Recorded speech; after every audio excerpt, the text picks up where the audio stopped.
off then.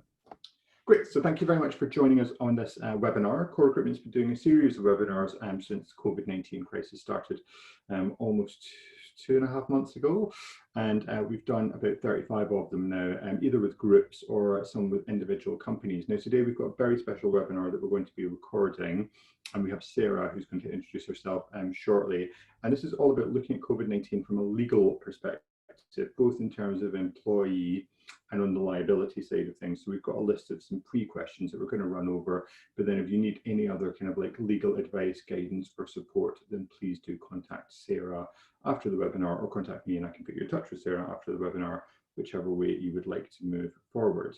So Sarah, can you give us a little bit about yourself and your background, please? Yep, certainly. So my name's Sarah Garth. I'm a partner in the employment team at Gateley, based in the London office normally. So as I say, I'm a specialist in employment law. I've been qualified for nearly 20 years now. Gateley is predominantly a law firm. We cover all the usual areas that you would expect: commercial, property, etc. But what makes us unique is that we actually also offer complementary services to our clients. So for example, we've got a couple of companies in the group who, from a HR perspective, they also deal with leadership assessment for senior people, development, and also cultural change. So we are branching out into non-legal areas, but always making sure that it's something that will help our clients in the round. So that's me in a nutshell. Excellent.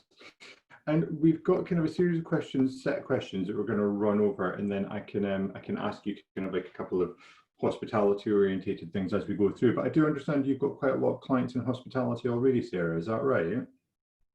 Yeah, we have a lot of clients in the firm across the hospitality industry, restaurants, hotels, retail, etc. So we've got a lot of very busy clients at the moment. Good. Could you give us the headlines in terms of the changes to the job retention scheme? Yes, of course. So you've probably seen in the press that there was an announcement last week about some of the key changes that are coming into place. One of the key ones is that the scheme is being extended until the end of October, which is good news for employers, obviously. One thing that is changing, though, is that the amount that can be claimed is going to gradually go down from August. So from August onwards, employers will have to start paying employer national insurance contributions and pensions. From September, the amount of the grant will reduce down to 70% rather than 80%, and the employer will need to top up by 10%. And then in October, it then reduces down again to 60%, and the employer will need to top up the additional 20%.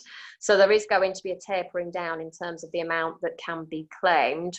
One of the other big changes is that from the beginning of July, employees will be able to return on a part-time basis. So at the moment, if somebody's furloughed, they're not able to carry out any work for the employer. But from the beginning of July, that will change, so that they are able to carry out some work and be furloughed on a part-time basis. When that happens, the employer has to pay them their normal pay for the hours that they work, and then for the hours that they don't work, they can claim a sort of proportionate amount of the grant. Now, there's a key date coming up for this, because if after the end of this month, if an employee has not been furloughed, then you cannot furlough that individual. So by the 10th of June, so by next Wednesday, if there's any individuals who you think you might want to furlough, you need to get them on full-time furlough by next Wednesday, so that they can actually have 3 weeks before this new scheme comes in. Otherwise, you won't be able to utilise the scheme for those individuals. So we're expecting further guidance coming out on the 12th of June, which is next Friday. And as per government always do this, it will probably be coming out at 5 or 6 o'clock Friday evening for us to digest over the weekend. So watch this space, because there will be further guidance on this, and we have only got limited information at the moment. Excellent. And anything specific that you're expecting clarity on? Well, the issue is how long can you furlough people beyond that date? There's some suggestion that you can now go to a weekly basis rather than at the minute it has to be 3 weeks minimum. So we're waiting for some further guidance on that. Also guidance on, how long do you, once you agree a change, can you change that? Sort of, can you say, well, this week we need you to work 20 hours, next week we need you to work 10 hours, the following week we might, is there flexibility to do it like that? Or is it set in stone that you have to agree an amount of hours and then you're sort of stuck with that for a certain period of time? Excellent. Okay, fine.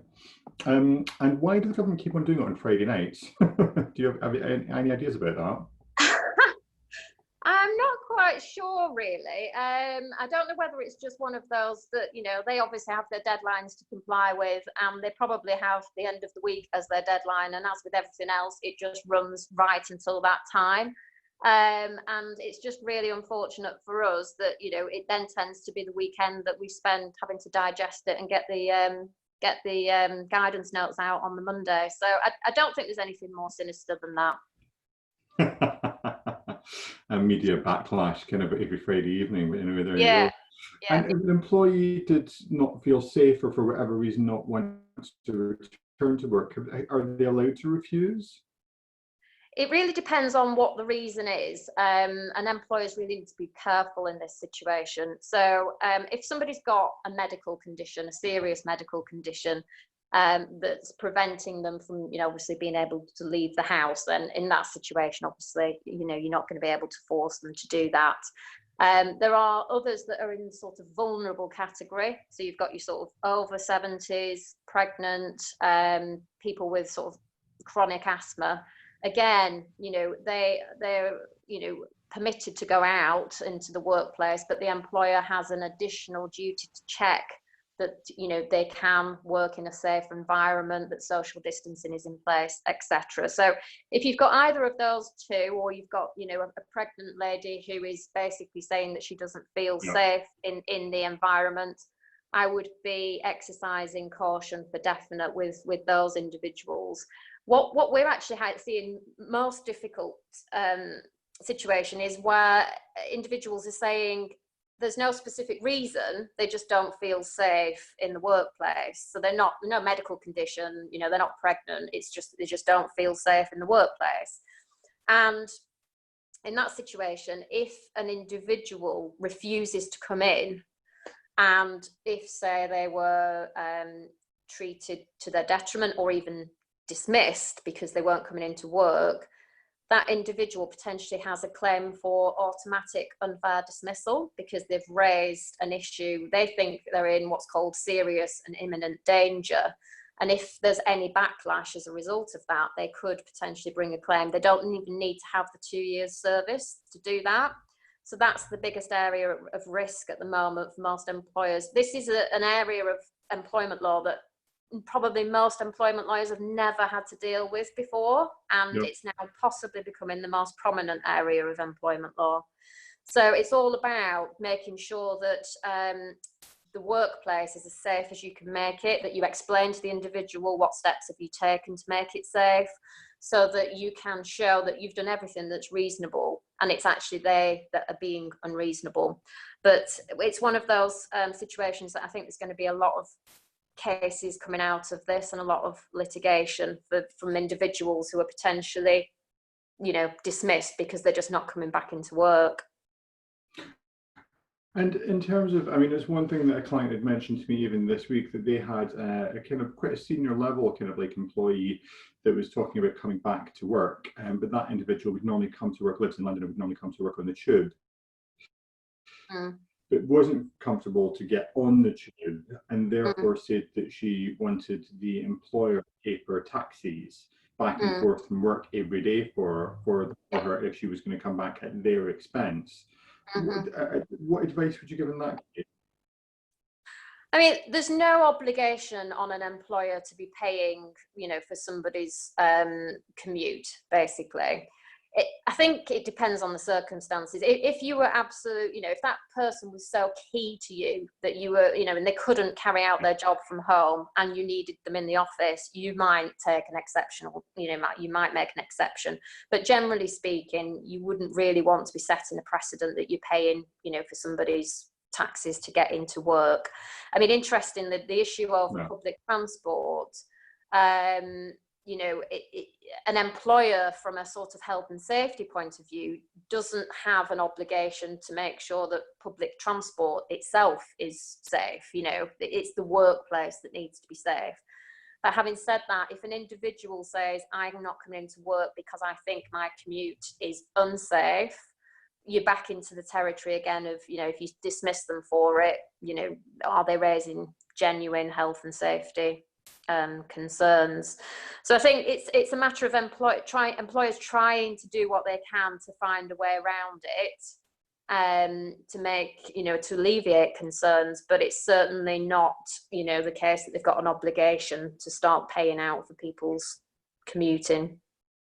And if that individual, for example, said they were not comfortable to return to work, and they were to remain on furlough, I mean, there is potentially a bit of a time bomb here, isn't there? The return to work, and are those people being paid by the company? Are they on sick pay? Are they on, are they on benefits?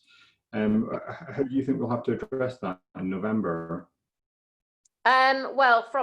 That's the good question. Furlough is the obvious example up until the beginning of November. Beyond that, I think that if individuals are still not coming back into work and the employer is comfortable, they've done everything that they can to make it safe, you're then into the territory of having to say to employees, we can't carry on paying you. So if you don't want to come back into work, an option is for you to take holidays, or you can take unpaid leave or an extended period of unpaid leave. But if you're not prepared to do that, you then, I think, as an employer, faced with the situation of maybe having to terminate the contract because there's nothing else that you can do. I mean, in most situations, it depends on the job. In a lot of situations, I suppose it's possible to work from home, but not necessarily in the hospitality, retail, space. It may well be that that's just not an option. Yeah, absolutely. And if an employee has childcare issues and is unable to return to work, what would you advise there? Well, we're sort of hoping that this problem is easing slightly now, with obviously some schools opening, some years are opening in some schools. If individuals still have children at home and don't have any childcare, that obviously is a real issue. I know myself the issue that's causing when you're trying to work at the same time.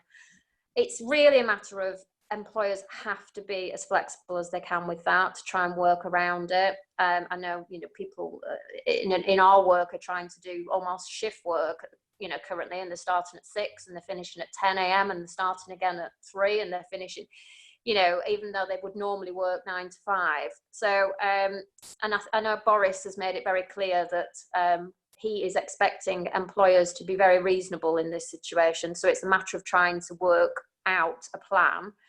Obviously, sometimes that's just not possible. And again, you would encourage that employee to maybe use some of the other family-friendly rights that they have. So time off, unpaid, holidays, etc., furlough potentially until the end of October. But beyond that, it's going to become a crunch point when these situations continue and employers, aren't able to keep paying them beyond that point. I think there's going to be a lot of employers making some big and difficult decisions at that point, unfortunately.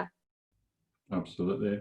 And regarding kind of like you mentioned the flexibility there, I mean, from an employment contract perspective, I guess it's just about being fair and reasonable with the employee about changing start and finish times and allowing staggering working. Is that right? Yeah, exactly. So yeah, in a childcare situation, you would want to see if you can stagger it, or some people are sort of working, to but if effectively they might work 3 days a week normally, but they're kind of doing that over 5 days, but shorter days. You know, there's all sorts of ways that people are trying to try and work together, because I think most employers, to be fair, are being very flexible and reasonable. But I think obviously the furlough scheme is giving a lot of employers an option if they can't find another solution. And once that's disappeared, that's when it's going to become very difficult. Absolutely. Regarding PPE, like in terms of face masks and that side of things, I mean, I guess this kind of cuts both ways. That employers, do people have to wear it? Well, I mean, the face mask guidance, when the guidance came out a few weeks ago, I think the government was quite, what's the word? They came across as face masks really aren't doing a great deal. So outside of a clinical setting, the government have not advised or encouraged employers to provide face masks for all their employees, partly because they don't want they want to reserve face masks for clinical settings, and they don't want everybody else using them because obviously there won't be enough to go around. So there's no obligation on employers to provide them to employees. I know that a lot of employers, particularly in, hospitality, are offering, providing them if the employees want to use them. Sure. The other question is whether or not you can actually, force an employee to wear one, because that's the other issue. Many individuals don't want to wear one. They're not comfortable to wear, especially for a long period of time. And we've had a few clients ask us about that. And I think unless there's some specific risk, if you've got obviously people working in a very confined space with no ventilation and they can't social distance, then you might be able to say they must wear them all the time. But other than that, I think it's difficult to say that there's a blanket policy. And most employers are saying you must wear it in these situations, which is in this communal area, in the lifts, when going to the toilet, anywhere where you can't really properly social distance. So I think that's probably the most practical answer. That you can think. Yeah, no, absolutely. And then in terms of the potential liability of an employee were to contract COVID-19 in the workplace, what would happen in that scenario? Yeah, well, I mean, there is some talk, and there will be some lawyers, no doubt, trying to capitalise on these types of claims. But if an individual suffers some kind of injury in the workplace, they can pursue a personal injury claim, and that would be for negligence or breach of some statutory duty that the employer had. So there is scope for that. The problem, I think, from an employee's perspective is how do you prove that's where you got, where you contracted the virus, because that would be very difficult to prove. The other potential issues, I suppose, are that the employee, if the workplace is unsafe, the employee could always report the employer to the health and safety executive. Mm-hmm. And they have the ability to investigate. They could prosecute potentially if things aren't in place. If the worst happened and you had a fatality, then again there is the potential for prosecutions for corporate manslaughter, for gross negligence, manslaughter against the directors. But again, I think it would be really difficult to prove that that's what caused the death, because it could have been contracted anywhere. But I think the HSE are being sensible, and if they can see that employers are doing what they can, they've done a risk assessment, they've put in place the steps that they can, I think that will satisfy them. I think that they will be more interested in the employers who've done absolutely nothing, no risk assessment, no steps to try and protect their employees. Those are the companies they'll be most interested in. But I mean, I think it's one of those things that, and as an employer myself, it's kind of one of those things that you kind of think, if an employee contracted a cold at work, then the employer wouldn't be liable. And I know COVID-19 is obviously much worse than the cold, and it's for various reasons, and carriage and all of that kind of stuff, and the hysteria that kind of like surrounds it. But even with these tracking apps that looks at who you've spoken to and all of that kind of stuff as well, you know, we're potentially building ourselves up to kind of like a bit of a suing, blaming culture here, aren't Yeah. we? Yeah, I think so. And I would hope that, I mean, I really would hope that there's not much of that comes out of this. You know, what you always tend to get, certain law firms will try it and they'll maybe have a test case to see where it gets to. And if it doesn't work, then that will be the end of it. You know, I agree. I think that, I mean, the situation is with a cold, I suppose, you know, you don't know potentially that the risk is there at any one point, and there isn't specific things that you can put in place necessarily to reduce it at that particular time.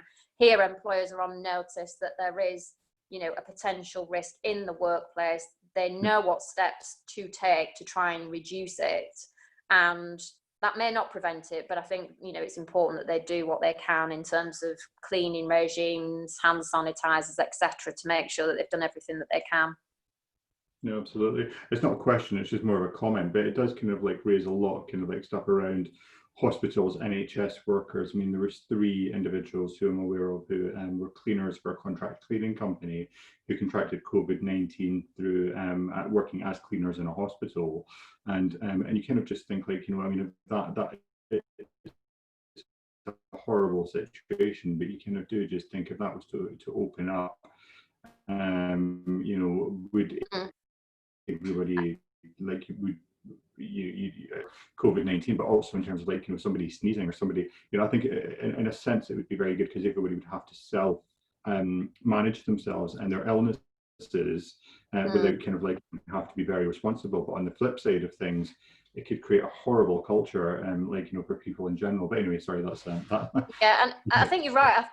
I think the medical profession is the area that's most at risk for these types of claims, because, you know, if doctors, for example, are going to try and argue, you know, that they've contracted it, or, you know, the families will argue that they contracted it because they weren't given the correct equipment, then that is going to be, you know, more of an obvious angle to try and argue, I suppose. Yeah, absolutely, absolutely. What should an employer do if an employee is showing symptoms? Well, the key thing, first of all, is to make sure that you obviously ask or tell them that they must remove themselves from the workplace straight away, and then they would then need to self-isolate in accordance with government guidance, whatever that is at that particular time or for however long they're ill. The employer then needs to carry out an assessment to see what do they need to do next. Do they need to, well, they need to consider whether other people might have contracted it, and also what do they need to do with the workplace. So is there any additional deep cleaning, for example, that needs to be done on a particular area where this individual's been? You know, what area does that need to be? I think in most situations a deep clean will be enough, and that the employer won't, you know, be required to close down or anything so drastic. But yeah, it's just a matter of an assessment. I would probably document that as well to show that you've done the assessment and what steps you've taken, and then obviously make sure that that's done. And for the smaller employers out there who don't have kind of like a risk assessment department or kind of like, you know, a designated kind of full-time health and safety person, what should they be doing in these circumstances? Well, I mean, it doesn't need to, you know, you don't need to have a professional person who carries out these risk assessments. There's quite a lot of guidance on the Health and Safety Executive website, actually, in terms of how to carry out these risk assessments. A lot of it is common sense, really. So it's a matter of, you know, walking through the workplace from, you know, the entrance, almost living the day of an employee. What would they touch? Yeah. Where would they go? Would they go to the, you know, canteen, the tea dispenser, the toilets, you know, the lifts? How are we going to get them into the lift, in and out of the lifts? You know, how do they walk around the building? So there's quite, you know, there's a lot of guidance on the government website and on the HSE website. So it is something that, it sounds as though it's complicated, but actually, you know, it is a lot of common sense. And I think it's just more a matter of, you know, listing the things that you've thought about and what you're going to do to try to reduce the risk. Right.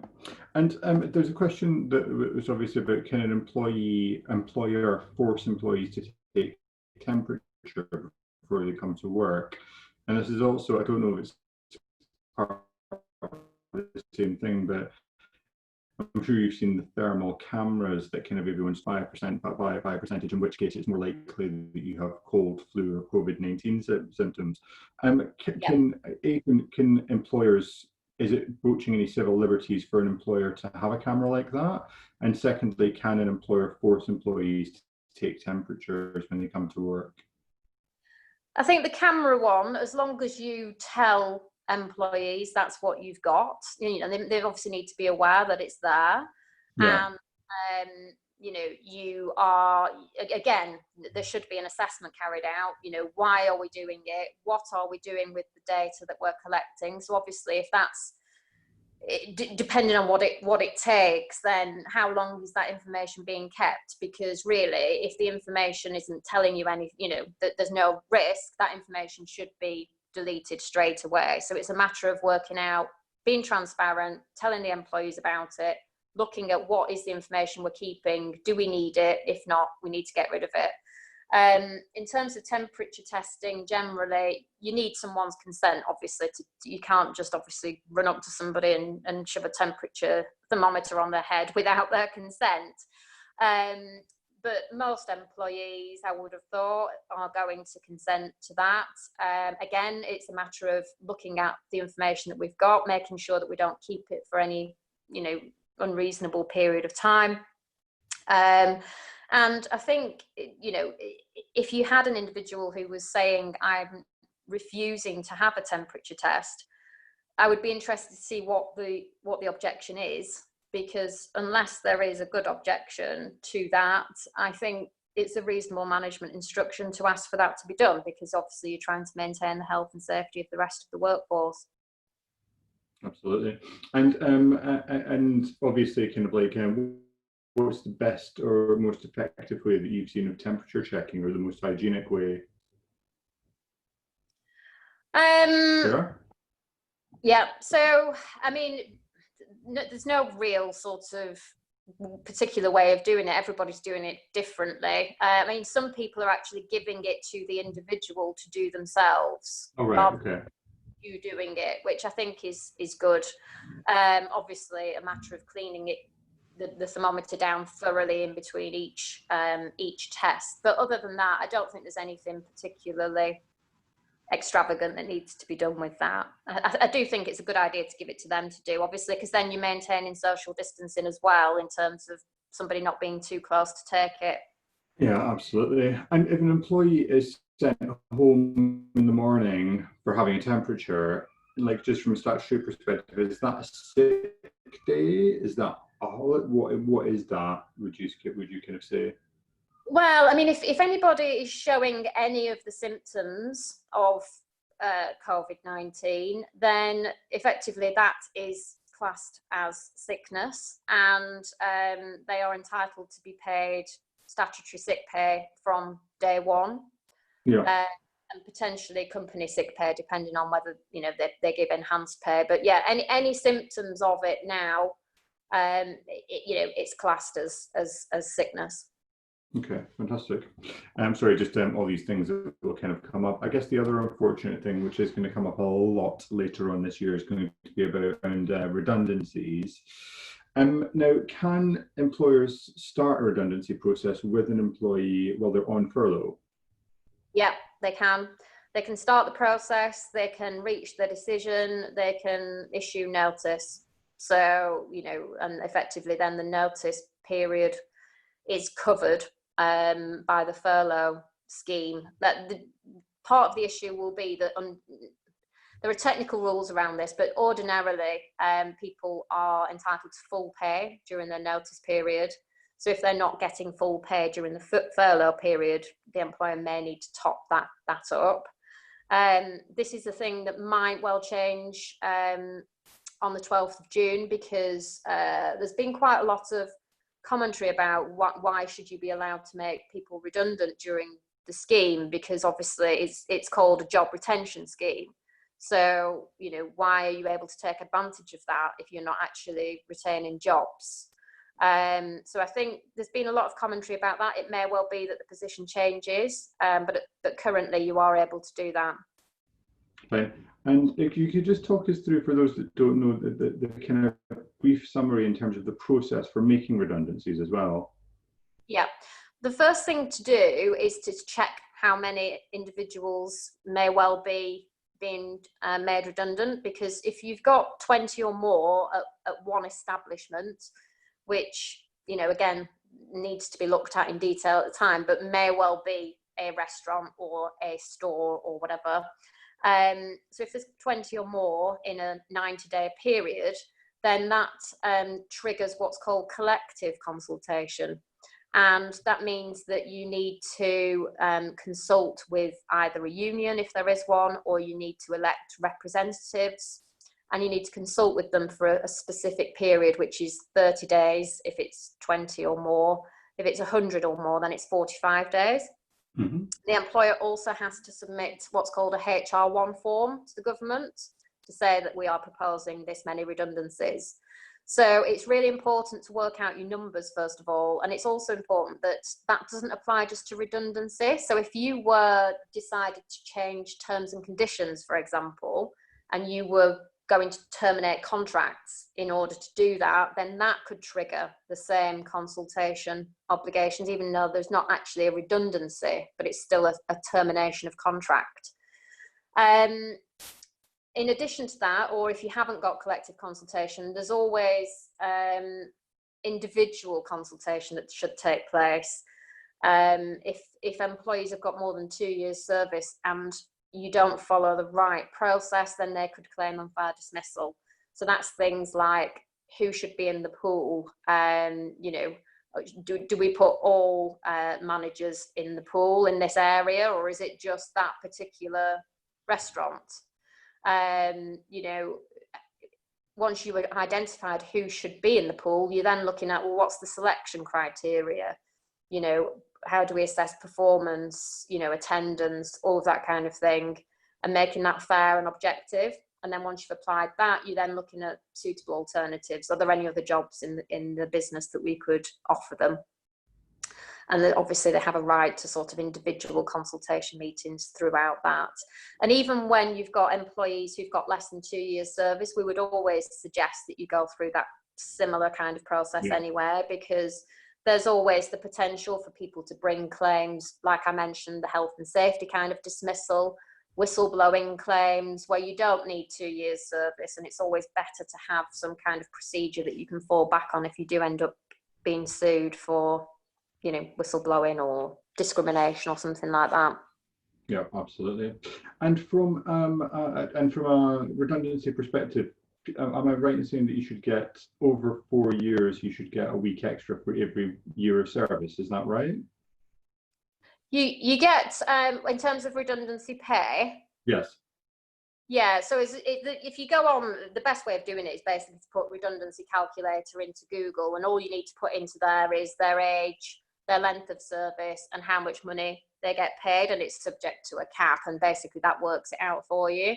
But yeah, it's all dependent. You get a week's pay for each year of service up to a certain age, then it changes to 1.5 week, etc. So it sounds like a complicated formula, but it's quite easy to put the details in and it'll work it out for you. And do you think it's strange, so the government will actually pay for that for people? And do you find that slightly strange that they're doing that as part of the job retention scheme? So they're not paying for the redundancy payment. So if there is actually, if somebody's made redundant, then if they've got more than 2 years service, they're entitled to a statutory redundancy payment. And that's the one I was saying, how you calculate it. The government are not contributing to that. What they are effectively contributing towards is the notice payment. So if under my contract, if I'm made redundant, I might be entitled to say 3 months notice. Mm-hmm. So it's that effectively, if they gave me 3 months notice and I was on furlough, part of that period would be effectively covered under the job retention scheme. So part of my notice pay the company could reclaim. Understood. And it's that, you know, if the point is that it's to retain jobs, then, you know, there's some debate about whether you should be allowed to make somebody redundant and then claim part of the notice pay back under the scheme. Yeah, absolutely. I smell an amendment coming on. Well, yeah, I mean, it's surprising it's not been before now, but I don't know whether the government maybe are just being realistic about the fact that, you know, there are so many businesses who are in a very difficult situation at the moment, that notwithstanding the job retention scheme, they know and they've identified that we are not going to have as much work moving forwards. And it's all very well to say, well, let's all rely on the scheme, but we're just going to be in the same position at the end of that anyway. So why don't we just, you know, start the process now? So I think the government have probably realised that that's the reality of the situation, unfortunately. Yeah, absolutely, absolutely. Did something change with the furlough scheme? Because I remember speaking to a lot of companies who were sure that you couldn't start the redundancy process until people had come back. Was that a change that happened last week, was it? Well, it wasn't last week. It's one of those that's kind of developed partway through. I mean, we've had so many different guidance notes on this throughout the whole period of furlough. I mean, I can't believe furlough's really only been around for, what is it, 8 weeks? It feels like 3 years worth of furlough we've been advising on. But yeah, it's one of those that's just sort of developed as we've gone through. So yeah, it wasn't last week, but it's, you know, it's developed through the course of the scheme. Excellent. Sarah, I found that really, really, really interesting, especially as somebody who works in recruitment and listens to kind of like, you know, lots of MDs and HR people kind of speaking every day. There's definitely things that I had no idea that you've just kind of like, you know, enlightened me about, and I'm going to be sending this interview on to a lot of people going, I think you can do this. So that's fantastic. I mean, just thinking about kind of like, you know, some of the business owners and like individuals who might be kind of logging in and watching this, any pieces of advice that you would give them kind of like moving forward over the next couple of months? I think the key thing really is I know it's a difficult one, but I think it's planning ahead. I mean, it's all very well sort of, you know, relying on the scheme at the moment and sort of thinking, well, you know, what, we'll just see how things are going to develop. I think it's a matter of trying to assess now what workforce you're going to need. It's, as I said right at the start, it's really important to work out before next Wednesday whether or not how many people you really need to furlough, because you need to be getting them on the furlough by next Wednesday if you want to utilise that again after the end of the month. But the redundancy, I think, unfortunately, is what a lot of companies are going to be facing, and it's you know, it's better to plan ahead with that so that you know, because, you know, say you do end up having to make more than 20 people redundant, you've got to go through, you know, if you don't have a union, which, you know, a lot in hospitality don't have necessarily recognised unions, they're going to have to elect representatives. So how do you do that when everyone's not at work? You know, how do you physically get in touch with everybody so that they can elect representatives?